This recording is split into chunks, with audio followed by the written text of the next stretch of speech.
파트 5. 농촌 전도 활동과 일제의 박해. 최후의 사명자. 6월에는 안식년 기간 동안 가족들이 있는 뉴욕 락포트에 머물렀고 남부 지역의 여러 교회들을 돌아다니면서 선교 보고를 했다.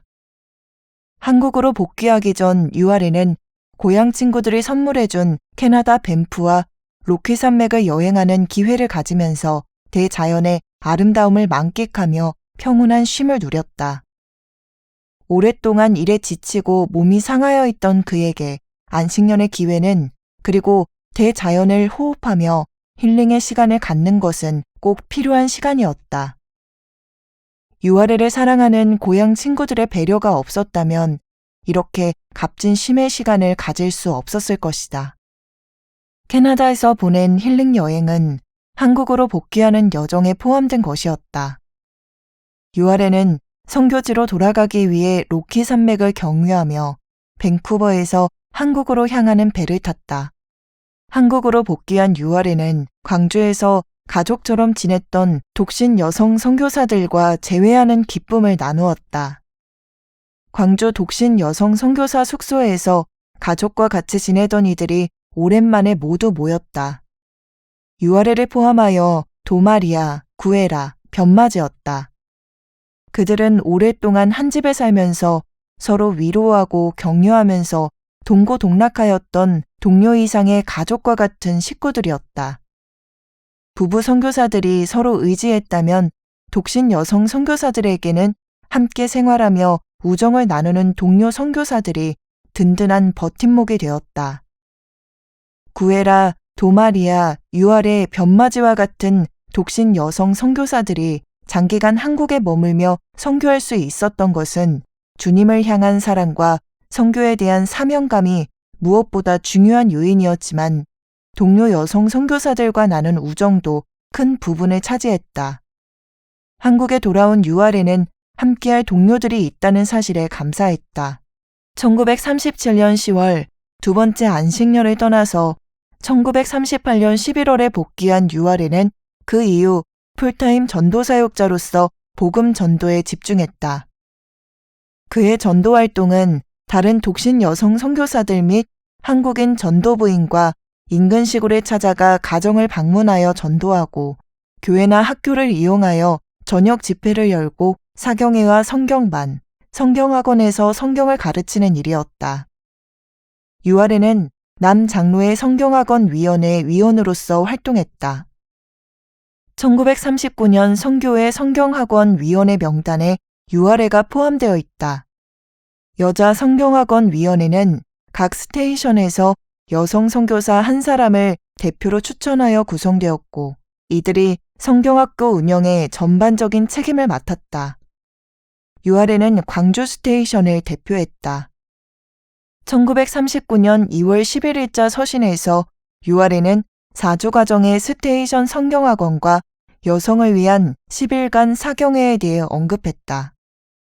성경학원에서 공부하는 여성들의 연령대는 15세부터 66세까지 다양했고 대다수는 30대였다.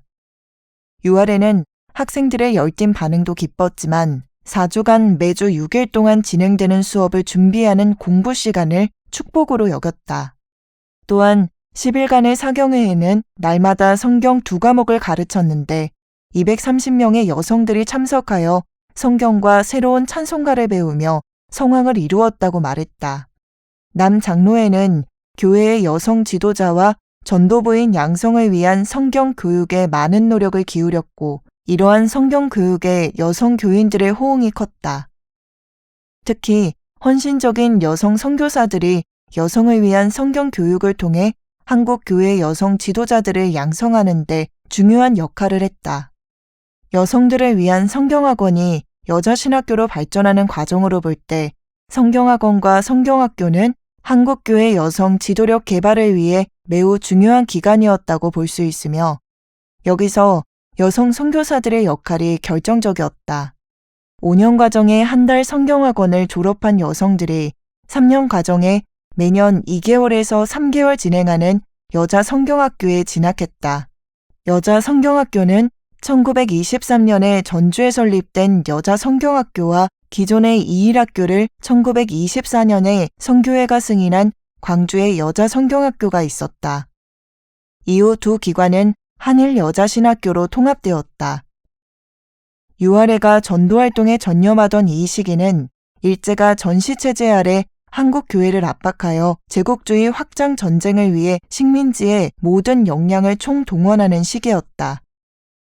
대표적인 것이 국민정신 총동원이었다. 일제는 1938년 4월에 국가총동원법을 제정하여 민간 차원에서 전쟁을 위한 선전 및 선동과 대중동원을 담당할 기관으로 국민정신 총동원을 관변단체로 활용했다. 서울과 지방의 행정단위는 물론 작은 마을에 이르기까지 중앙과 지역을 유기적으로 연결하는 촘촘한 조직으로 구성되었으며 교단총회와 노회와 지역사회를 산하기관으로 편입시켜서 한국교회를 전쟁에 적극적으로 동원했다. 사실 기독교 학교와 한국교회에 대한 신사참배 강요는 이러한 목적을 위한 사전 정지 작업의 일환이었다. 신사참배는 끝이 아닌 시작에 불과했고 최후의 목적이 아니라 일제의 제국주의 국가시책과 전쟁 노력에 동원하기 위한 수단이었다. 일제 경찰이 배석한 가운데 열린 1938년 제27회 장로교 총회에서 첫 안건으로 신사참배를 굴욕적으로 수용하면서 발표한 성명서의 내용이 이를 증명한다. 이에 신사참배를 솔선여행하고 추히 국민정신 총동원에 참가하여 비상시국 하에서 총후 한국신민으로서 적성을 다하기로 기함. 신사참배 강요는 천황제 국가에 대한 종교적 충성을 요구함으로써 먼저 정신적으로 굴복시킨 이후 한국교회를 제국주의 전쟁을 위해 동원하려는 의도였다. 신사참배 결의 직후 총대들이 신사로 함께 가서 집단적으로 참배했다는 사실은 교회가 종교화된 세속 권세에 굴욕적으로 복종한 역사를 보여주는 부끄러운 사건이었다. 순교를 불사하고 신앙을 지켰던 초대 교회 순교자들의 영성과 그들의 숭고한 신앙에 대한 교회의 기억은 일제의 신사참배 강요 앞에서 너무 쉽게 희석되었다. 이러한 상황에서 남 장로회는 1938년 9월 27일에 소집된 임시위원회에서 신사참배를 수용하고 일제의 통제를 받고 있는 한국교회의 선교사들이 노회의 일원으로 소속되어 선교회가 동의하지 않는 결정과 행동에 간접적으로라도 동참하는 것은 옳지 않다고 판단하고 모든 선교사가 소속된 노회에서 사임하기로 결의했다. 선교사들이 노회의 구성원으로서 한국교회와 직접적으로 연결된 관계는 끊기로 결정했던 것이다. 한국교회 창립에 기여하고 교회의 성장과 발전에 동참했던 선교사들로서는 가슴 아픈 결정이었다. 그럼에도 불구하고 선교회는 한국교회가 여전히 하나님을 향한 사명감과 교회의 영적 유익에 대한 깊은 관심을 가지고 있다는 점을 인정하면서 한국교회에 대한 사랑과 영적인 번영을 위해 지속적인 관심을 가지고 한국교회를 위한 봉사를 이어나가겠다는 의지를 표명했다. 그리고 노회와 지역교회와 협의하여 설교, 신방, 개인전도, 성경교육, 부흥의 인도에 참여하고 선교회의 정책을 유지하는 조건으로 성경반과 성경학원을 계속 운영하기로 결의했다. 이러한 결정은 한국교회와 전도활동에는 협력하되 직접적 연결관계는 정리하는 것이었다. 일제가 한국교회를 경유하여 선교회와 선교사업에 영향을 미치고 그들의 목적과 원칙을 훼손하는 것을 차단하는 조치였다. 전시체제에 돌입한 일제는 남장로회의 전도활동을 방해하고 통제했다. 선교사들이 교회에서 설교하는 것을 금지하고 지역 및 순회 전도활동을 방해하고 한국 교인들을 위협하여 선교사들과 거리를 두게 하며 이들 사이를 단절시키려고 했다. 유아래가 활동하던 광주 스테이션은 1939년 선교회 연례회의에서 회람 서신을 통해 일제가 전도활동에 압력을 행사하는 것을 지적하면서 이 문제를 조선총독과 협상할 위원회 구성을 요청했다. 일본 경찰이 선교사들의 설교와 집회를 금지하고 목회자와 교회를 협박하여 선교사들에게 교회에 출입하지 말라고 편지를 보내게 하는 상황 속에서 선교사들은 일제의 방해와 통제가 상대적으로 덜 미치는 시골로 찾아가서 가정을 일일이 방문하며 전도했다. 시골의 가정 방문 전도에서 여성 선교사들의 역할은 거의 절대적이었다. 1939년 5월 23일 서신에서 유아레는 시골의 비기독교인 마을에 찾아가 전도활동을 한 내용을 소개했다. 차로는 갈 수 없는 한국의 좁은 논길을 걸어서 마을에 이르는 여정을 묘사하며 시골의 풍경은 어디나 사람의 숨을 먹게 할 만큼 아름답지만 인가가 가까워지면 곧 후각이 덜 발달했으면 하고 바라게 된다고 말했다. 마을의 풍경은 아름다우나 인분과 축사에서 풍기는 지독한 냄새는 견디기 어려웠기 때문이다. 유아레는 이 마을에서 기독교 여성의 안내로 불신자 여성들을 찾아가 전도했고 이들은 복음에 관심을 기울였다. 이 여성들은 글을 읽지 못하는 사람들이었지만 다른 사람들에게 읽어달라고 부탁하려고 소책자를 받아갔다. 일제의 통제 아래 선교활동이 어려워진 상황에서 여성 선교사들이 오히려 적극적으로 농촌의 깊은 마을까지 찾아가 전도부인과 기존 교인들의 도움을 받으며 여성들에게 복음을 전하는 모습이 잘 드러나 있다. 교육의 기회를 전혀 받지 못했던 여성들이 여성 선교사들의 전도활동을 통해 간접적으로 배움의 기회를 얻고 기독교 신앙과 근대 문화를 접하면서 주체적 존재로서 여성의 정체성의 자각과 함께 자기 개발의 열망을 갖게 되었다. 이를 통해 가정과 교회와 사회에서 여성의 자의식과 태도가 변화되고 적극적인 활동과 역할을 하게 되면서 교회의 여성 지도자로 성장하는 계기가 되었다. 같은 서신에서 유아레는 1939년 3월 18일부터 5월 1일까지 전주에서 진행된 특별 여성 성경반에 대해서도 언급하며 교육을 받지 못한 여성들이 대부분이었지만 진리에 대한 간절함과 열망을 가지고 있기 때문에 최선을 다하지 않을 수 없었다고 말했다. 성경반은 당시 교육의 기회를 얻지 못한 여성들에게 전도의 기회는 물론 지식과 교육의 기회도 제공함으로써 기독교 여성 지도자로 양성하는 역할을 했다. 교과과정은 1년 3학기제의 총 3년 과정으로 구분되어 있는데 성경 각 권에 대한 강의가 주를 이루지만 교회사, 교회법, 여성 조력회 운영법과 민주적 의사 진행을 위한 의회법, 위생학, 합창 및 악기 연주, 심리학, 사회학, 표현법, 고고학 등의 강의도 다양하게 포함되어 있는 것을 확인할 수 있다. 일제의 위협과 방해로 인하여 상황은 매우 열악했지만 유아레는 시골 전도 활동에 매우 적극적이었다. 1939년 10월 18일 서신에서 인근의 교회가 없는 비기독교인의 마을로 여러 차례 10일간 전도 여행을 하면서 커다란 열정과 보람을 느꼈고 예전 학교 행정 업무를 하던 단조로운 일상과는 완전히 다른 다채로운 일상을 보내고 있다고 전했다. 특히 무당이 귀신 숭배 장비를 던져버리고 그리스도를 주님으로 고백하는 말을 들었을 때, 그리고 가난하고 무지하고 나이 많은 여성이 주님이 자신의 죄를 용서해 주셨다는 구원의 메시지를 깨닫는 모습 속에서 유아레는 전도의 기쁨과 감격을 맛보았다. 유아레는 시골 전도가 자신의 모든 사역과 열정과 기쁨을 주었다고 고백했다.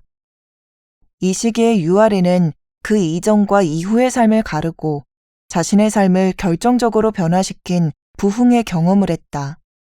하나님이 누구이고 내가 누구인지 알게 되었다고 고백하였으며 이로써 완전히 새로워진 중생의 체험을 했던 것이다. 유아레는 새롭게 거듭난 1939년 9월 5일을 자신의 생일로 여겼다. 그동안 유아레는 적극적인 전도 활동을 하면서도 내적인 갈등이 있었다. 유아레는 이렇게 말했다. 점점 더 나는 불만족스러워졌다. 성경만에서 가르칠 때 가끔씩 이렇게 생각하는 나 자신을 발견했다. 이 사람들이 네가 아는 그 마음을 알았다면 과연 너를 성경 교사로 받아주었을까? 나는 그렇지 않을 것이라 확신했다. 이러한 생각은 내가 지금보다 더 많은 선교 사역의 결과를 얻지 못한다면 고향으로 돌아갈지 모른다고 내 친구에게 말하는 단계로 이끌었다. 유아래는 여러 해 동안 스스로 부흥의 필요성을 느끼면서 기도하고 있었고 1939년 여름 휴가 때 강원도 화진포에서 성결교 선교사들이 초청한 부흥 집회에서 부흥을 체험하는 계기를 얻었다. 부흥의 강사는 알레타 제이콥스로서 남아프리카 공화국의 앤드루 머레이, 성경학교 출신의 네덜란드 개혁교회 소속 선교사였다. 제이콥스는 휴가를 맞아 친구들을 만나러 한국에 와서 집회를 인도했다. 유아래에 따르면 제이콥스의 메시지는 그리스도인의 승리의 삶이었다. 하나님의 주권에 자신을 완전히 양도하고 성령이 그를 지배하게 되면 숨어있던 죄가 밝히 드러나고 치유되어 성경의 삶을 살게 된다는 것이었다. 또한 회개와 죄의 고백은 하나님과의 관계뿐만이 아니라 다른 사람들과의 관계 속에서 이루어져야 한다는 것이었다. 이는 개혁교회 전통의 캐직사경회의 영성과 연결되는 성결 부흥 운동의 흐름이었다. 유아래는 그리스도인으로서 지금까지 행한 일들 속에서 다른 사람들에게 마땅히 해야 할 사과나 회복을 하지 못했고 그로 인한 죄책감과 패배감을 느끼며 마음의 평화가 없었다고 고백했다. 이 부흥회에서 그간의 실수와 죄악과 실패를 깨닫는 갑작스런 경험을 하면서 돌같이 무겁고 답답한 마음이 부드러워짐을 느꼈다. 또한 남 장로의 동료 선교사들의 동의를 얻어 제이콥스를 광주 스테이션에 초청하여 일주일간 부흥회를 가지면서 그가 전한 그리스도를 통한 승리의 메시지가 그들의 부족함을 느끼게 해주었다고 말했다. 이 집회를 통해 광주 스테이션에도 부흥이 일어나면서 유아래뿐 아니라 다른 선교사들도 새롭게 거듭나는 체험을 했고 선교사들은 기도와 성경 공부에서 부흥의 기쁨을 누리고 있다고 고백했다. 유아래는 그 이후로는 한국에 대한 소명을 조금도 의심하지 않게 되었고 그의 사역에서 그 이전에 10년 이상 동안의 결과보다 더 풍성한 열매를 맺었다고 회고했다. 이전까지 선교사로서 은연중에 가지고 있었던 서양 문명에 대한 우월감, 그리고 복음 전도가 문명의 개선을 가져온다는 문화적 접근에서 탈피하여 영혼과 삶의 근본적인 변화를 추구하는 인식과 태도를 가지게 되었다. 인간의 내면과 영혼에 대한 근본적 관심과 구원에 대한 열정이 심화됨으로써 한국에 더 깊숙이 뿌리를 내리고 한국인들에게 더 가까이 다가가는 전환점이 되었던 것이다. 유아래는 1939년 12월 서신에서 이 부흥의 파급력에 대하여 이야기했다. 부흥의 영향이 계속 퍼져나가면서 100명의 선교사들이 하나님이 그들의 죄를 씻어주시는 능력을 삶에서 체험했기 때문에 새로운 기쁨을 누리고 있다고 전했다. 유아래도 전과 달리 성경이 생생하게 나에게 다가온다고 말하며 하나님이 나의 삶을 완전히 주장하시도록 극장이나 영화나 소설과 같은 오락거리를 포기하기로 결단했다고 고백했다. 또한 부흥을 위해 기도하면서도 아직 그것을 경험하지 못했다면 그것은 무엇인가를 희생하지 않고서 거저되는 것이 아니기 때문이다 라고 말했다. 그리고 자신의 시간을 들여 기도한다면 자신과 공동체는 물론 온 나라에도 유익이 될 것이라는 점을 기억하라고 권면했다. 이로 보건대 한국에서 선교사들의 전도 활동은 교단과 교파의 범위 안에만 머무르지 않았고 부흥운동의 국제적, 초교파적 연결망 속에서 상호작용하였음을 확인할 수 있다. 일제 말기의 엄혹한 환경에서 선교활동의 외적 조건들은 갈수록 열악해졌다. 쌀과 농작물, 생필품과 의류, 연료의 부족으로 극심한 겨울의 추위를 겪었고 유아래는 굶주리는 가난한 사람들을 위해 미국 교회의 원조와 도움을 호소했다. 선교 편지를 통해 한국의 물자 부족이 심각한 상황이므로 면이나 모로 된 입던 옷은 버리지 말고 조금이라도 보내달라고 요청했다. 선교사들은 한국전쟁 이전 일제강점기에도 이미 물자 부족으로 공궁을 겪는 한국인들을 위해 미국 교회의 원조를 요청하여 나누어주는 구호사역을 했다. 식민지 근대화의 허상은 일제 말기 대중들이 겪었던 굶주림과 헐벗음과 극심한 고통에서 드러난다.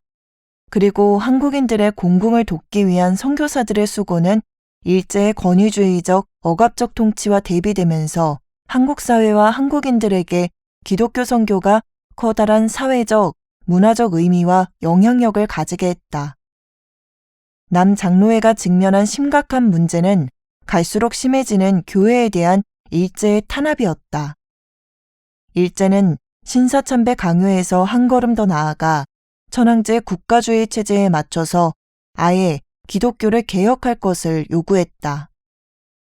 이미 1915년에 통과된 포교 규칙과 더불어 1939년 일본 제국의회를 통과하여 1940년에 시행된 종교단체법은 종교의 자유를 억압하고 종교를 일제의 입맛에 맞게 길들이는 법안이었다.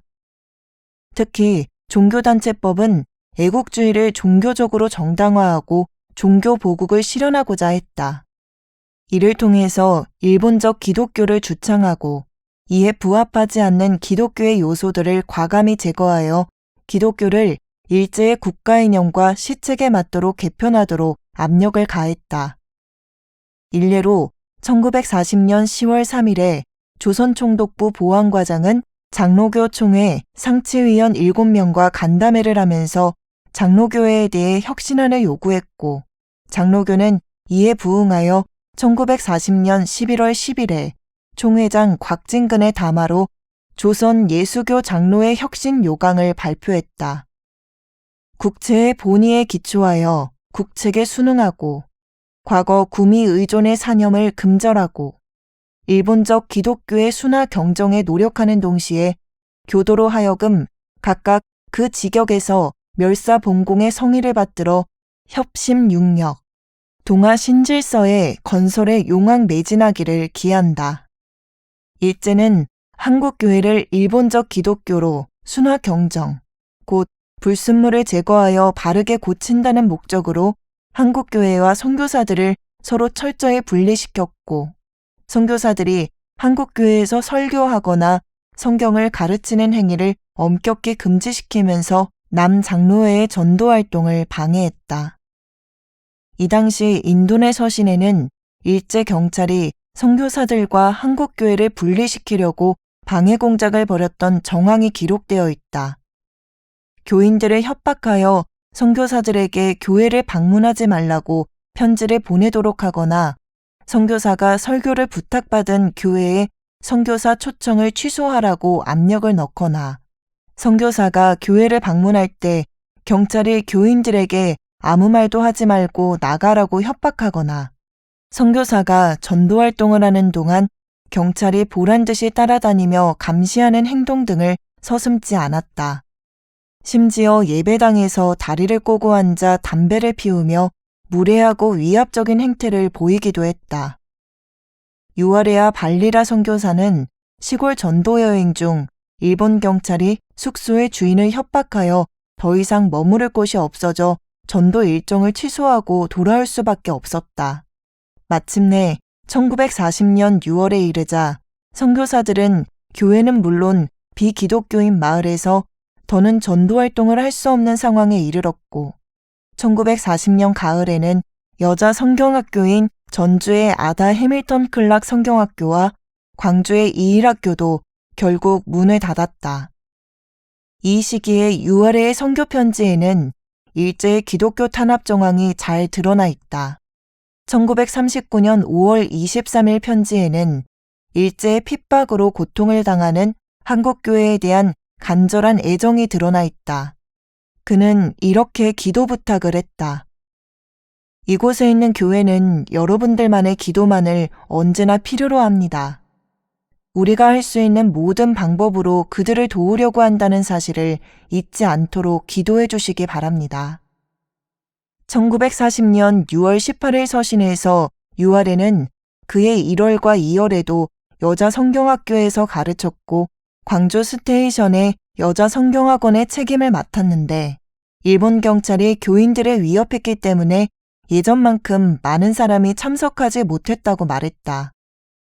이 당시 일제 경찰의 정책은 한국 교인들과 선교사들의 접촉을 지속적으로 막는 것이었다.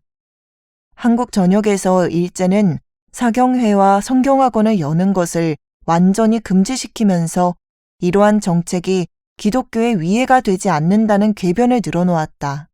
그런 가운데서도 광주 스테이션에서는 성경반과 성경학원이 진행될 수 있었던 것은 하나님께 감사드릴 일이라고 말했다. 유아레는 반리나와 겪었던 일을 소개했다. 두 여성 선교사가 전도 여행 중에 여성 교인들을 우연히 만나 함께 비기독교인들을 대상으로 전도하는데 일제 경찰이 이들을 따라다니며 사람들에게 외국 여성들의 설교를 듣지 말라. 지금은 종교를 생각할 때가 아니다. 우리 민족은 하나님보다 뛰어나다라고 말하면서 방해했다. 유아레는 경찰의 방해에도 불구하고 줄기차게 전도 활동을 했다.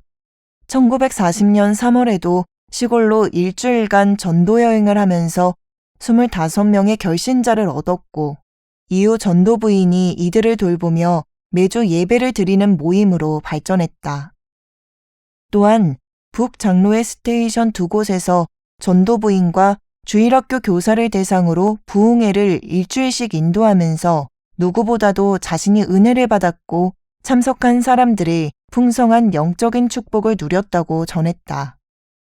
일제는 이곳에서도 목회자들에게 위협을 가하여 선교사들과 접촉하지 말라고 협박했지만 집회는 중단되지 않고 진행되었다.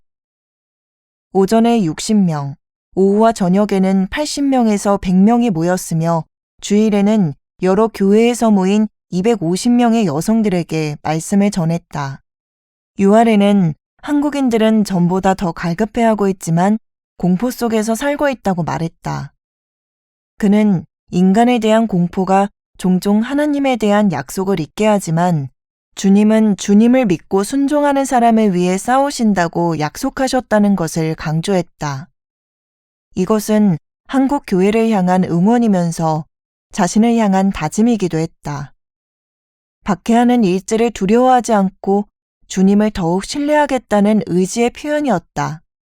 유아레는 박해받는 한국 교회에 대하여 나의 마음은 그들을 도우려는 간절함으로 그들에게 향하고 있다고 말하면서 미국 교인들이 이와 같은 상황에 처한다면 과연 한국 교인보다 더 나을지 모르겠다고 덧붙였다.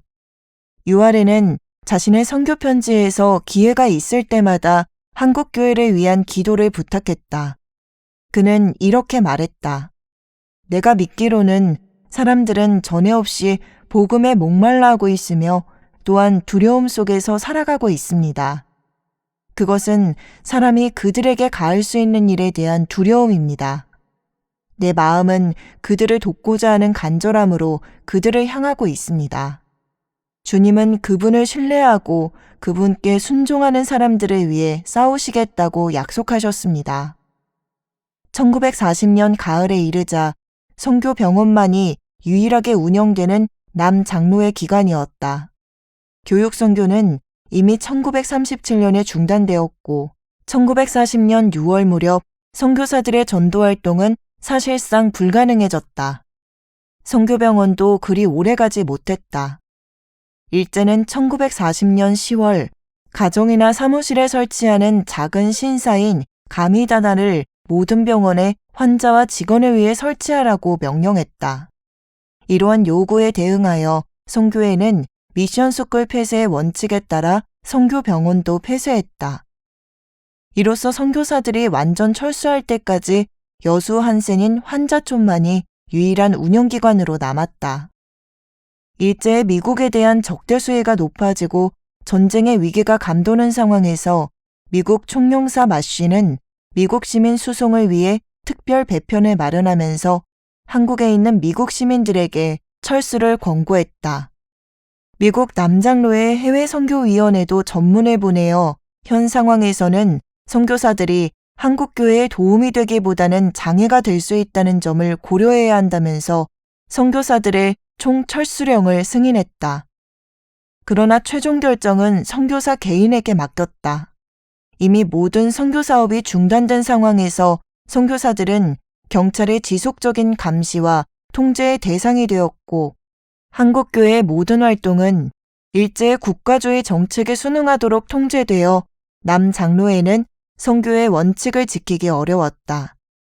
또한 일제 당국의 노골적인 적대감으로 선교사들의 존재가 그들과 관계하는 한국교회에 오히려 방해와 피해가 될 수 있다는 점도 고려되었다.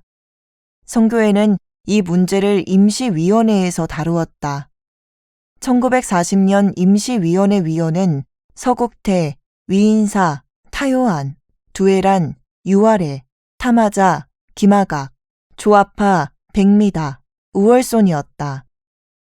회의에 참석한 이들 중 유아래는 총영사의 권고를 따르지 말자고 주장한 유일한 사람이었다.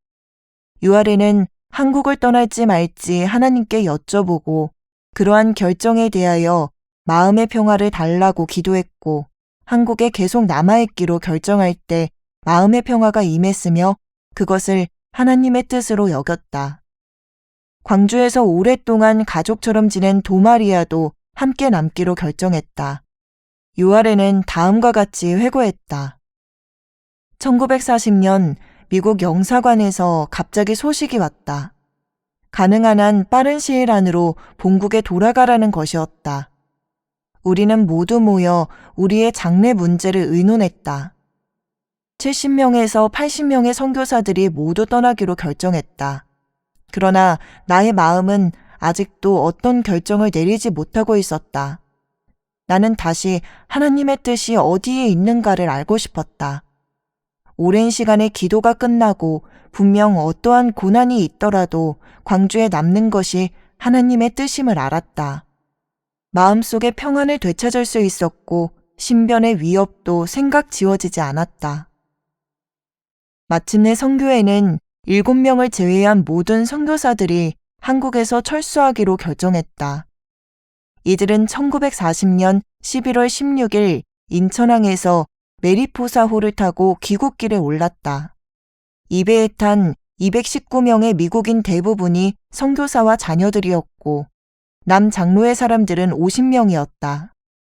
끝까지 남은 7명은 유아래와 도마리아를 포함하여 타마자 부부, 우월손 부부, 구레인이었다. 우월손은 여수 한센 인촌을 계속 운영할 수 있는 책임있는 단체에 넘기기 위한 계획이 수립되지 않았기 때문에 이 문제를 정리하기 위해 남았고 타마지는 남장로의 법인 대표였으므로 재산권을 보호하기 위한 법적인 문제를 정리하기 위해 남았다. 유아래와 도마리아는 오랫동안 섬겼던 고향 같은 나라를 떠날 수 없어서 남았다. 그러나 또다시 1941년 초에 철수령이 내려져 우월손 부부가 떠나면서 한센 인촌의 책임을 타마자 부부와 유아래와 도마리아가 맡게 되었다. 구레인도 본부의 강력한 철수 권고에 따라 뒤이어 떠났다. 그래서 최종적으로 타마자 부부, 유아래, 도마리아 4사람만이 한국에 남았다. 한센 인촌 운영과 감독을 위한 위원회가 조직되었고 광주의 타마자 부부와 유아래와 도마리아가 여수 한센 인촌을 교대로 방문하며 관리 책임을 담당했다. 타마자 부부는 원래 1941년 9월에 미국으로 돌아가기로 예정되었지만 일제는 선교의 모든 법적 권한을 넘기지 않으면 출국을 허락할 수 없다고 압박했고 타마자는 이를 완강히 거부했다. 결국 타마자는 일본이 미국의 진주만을 공격하며 태평양 전쟁이 발발한 12월 8일 간첩 혐의로 감옥에 수감되었고 계속하여 선교부 재산을 넘기라는 협박을 받으면서도 끝까지 거부했다. 그래서 1942년 4월 9일에 갑자기 석방될 때까지 총 121일간 투옥되는 고초를 겪었다. 당시 상황에 대하여 유아래는 선교 편지와 자서전에서 소상히 밝히고 있다. 선교회에서 유일하게 남은 4인은 광주 스테이션에 머물면서 한 달에 한 번씩 일주일간 교대로 여수 한센 인촌에 가서 업무를 보았다. 타마자가 일주일, 유아레와 도마리아가 일주일, 이렇게 돌아가며 한센 인촌 사역을 했다. 1941년 7월 14일자 선교편지에서도 유아레는 1941년 3월 1회로 매달 한 주씩 도마리아와 한센 인촌에 머물며 행정 업무와 한센인들에게 전도하는 일을 한다고 말했다. 유아레는 한센인들의 신앙을 지켜보면서 흉측하게 일그러진 얼굴이지만 그들의 가슴 속에 있는 하나님의 성령의 빛으로 아름답게 빛나는 모습을 바라보는 흔치 않은 특혜를 누리고 있다고 말했다. 한센인들에 대한 유아레의 인상은 이러했다.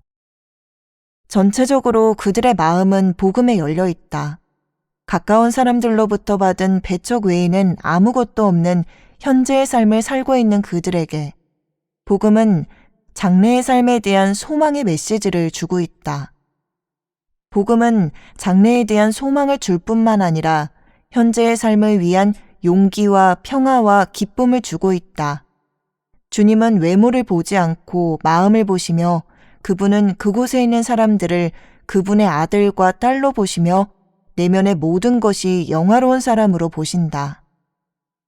유아레와 도마리아는 한센 인촌에서 어린이들을 돌보았는데 그곳에서 한센인 부모 아래서 태어난 여자아이를 입양하여 광주로 데려와 길렀고 미션스쿨 기숙사에서 학생들의 밥을 지어주던 가난하지만 신앙이 신실한 보모를 고용하여 아이를 돌보게 했다.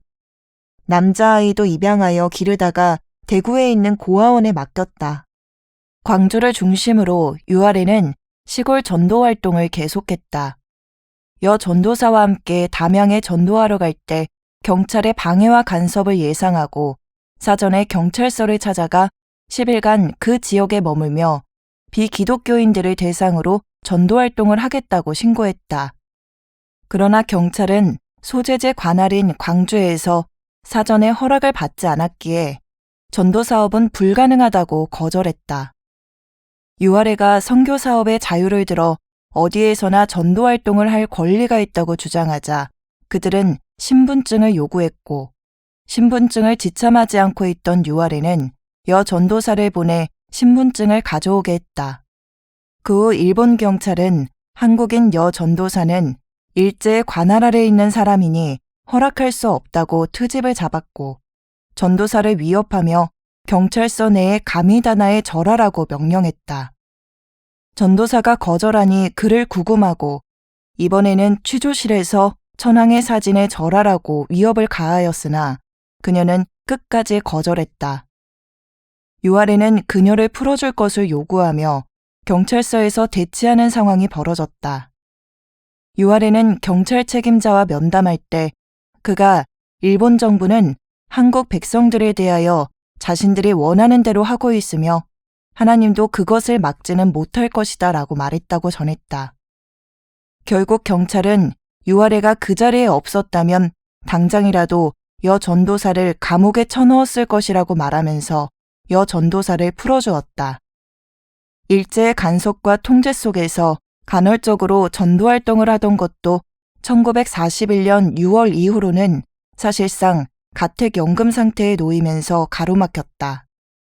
광주 스테이션 밖으로 이동하는 것을 제한받았으며 외출 시에는 경찰의 허락을 받아야 한다고 통보받았다.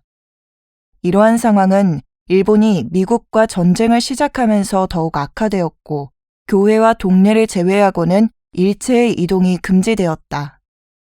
한국인들은 일본 경찰의 눈치를 보며 선교사들과 접촉하는 것을 꺼렸지만 조용히 찾아오는 이들도 많았다. 유아레는 일제의 눈을 피해 찾아오는 젊은이들과 방문자들에게 개인적으로 복음을 전했는데 이런 방식으로 300명 이상에게 성경 말씀을 가르쳤다고 회고했다. 또한 한국 교인들은 늦은 밤에 음식을 가지고 찾아와 광주에 남아있는 선교사들에게 공급해 주었다. 선교부에는 밭에 채소를 심어 가꾸었고 창고에는 통조림과 같은 저장 음식이 있었지만 신선한 먹거리는 부족했다. 유아레는 이들이 하나님이 홀로 남은 엘리야에게 음식을 가져다 주어 먹였던 까마귀와 같은 존재들이었다고 말하며 그들을 통해 하나님의 신실하심을 확인할 수 있었다고 고백했다.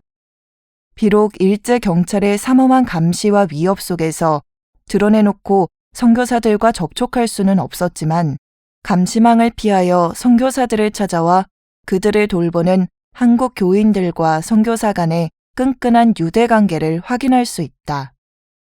일제의 압제로 고통받는 한국인과 고난당하는 선교사들의 신앙적, 정서적 유대와 공감대가 깊었음을 알 수 있다.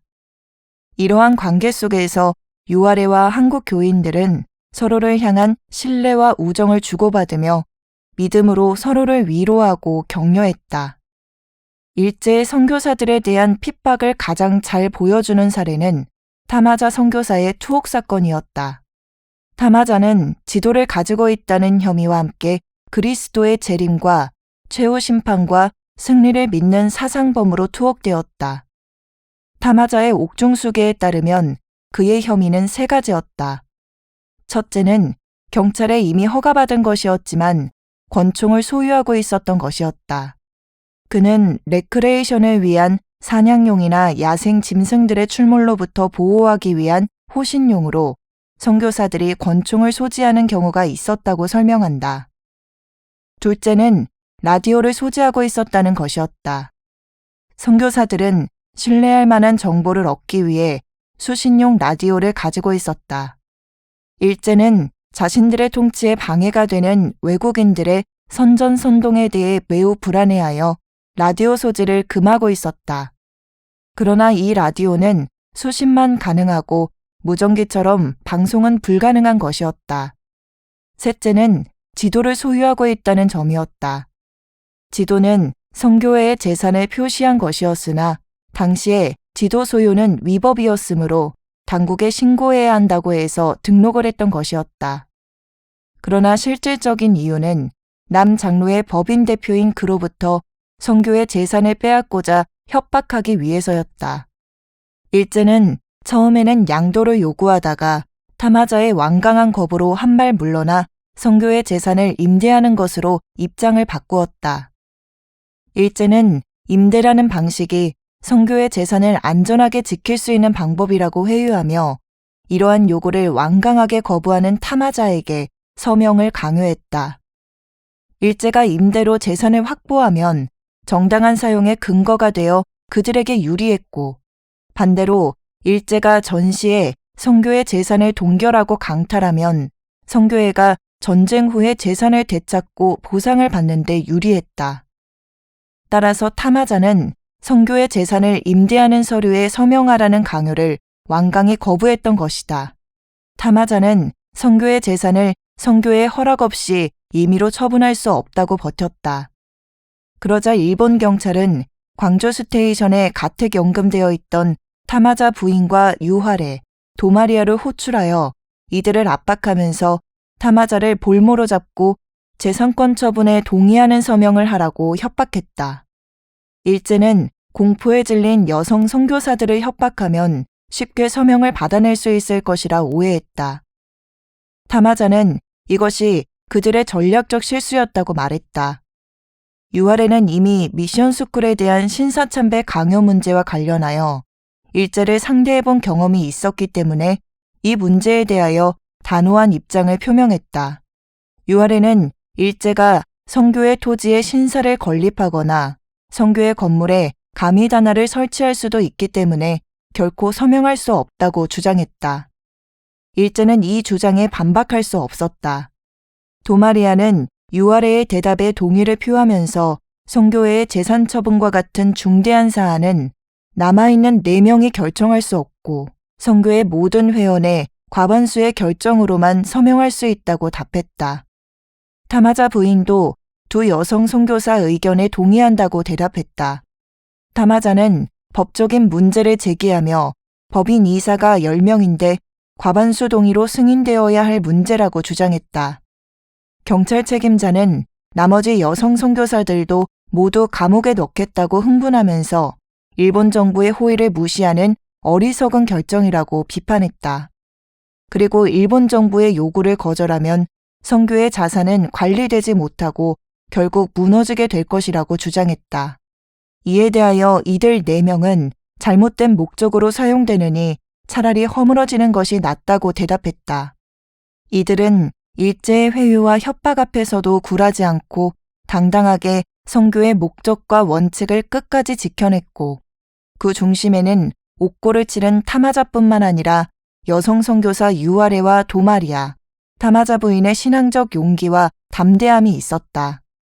타마자는 3년에서 4년의 고된 노동이 부과되는 징역형을 살게 될 것이라는 위협을 받으면서도 끝까지 서명을 거부했고 구속되어 있다가 1942년 4월 9일에 갑자기 석방되었다. 그리고 6월 1일에 남 장로의 최후의 4인 선교사는 광주를 떠나 귀국길에 올랐다. 일제에 의해 강제로 추방된 것이다.